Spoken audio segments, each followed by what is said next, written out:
মোহাম্মদ শেখ মোর্শেদুল আলম, সাধারণ সম্পাদক, উপজেলা স্বেচ্ছাসেবক দল। আছে এনডিপি থেকে যারা যোগদান করতেছেন, আমি তাদের নাম বলতেছি, আপনারা এসে আমাদের এমপি মহোদয়ের নিকট। মোহাম্মদ ইকবাল, সহসভাপতি, গণতান্ত্রিক স্বেচ্ছাসেবক দল, সন্দেশ উপজেলা। আব্দুর রহমান যোগদান করছেন। তারা এক সময় বিএনপি রাজনীতিতে ছিল। গড়ের ছেলে গড়ে ফেরত এসেছে।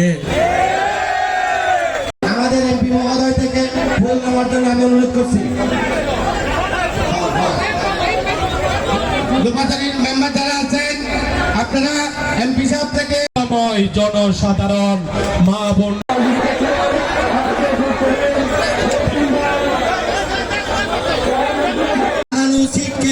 পুনর্নবীত করেছেন, সেই জন্য সন্দেশ উপজেলা নেতৃবৃন্দকে আমরা আন্তরিক। গণতান্ত্রিক শ্রমিক দল সন্দেশ উপজেলা শাখা মোহাম্মদ রফিকুল ইসলাম বাবুল, সিনিয়র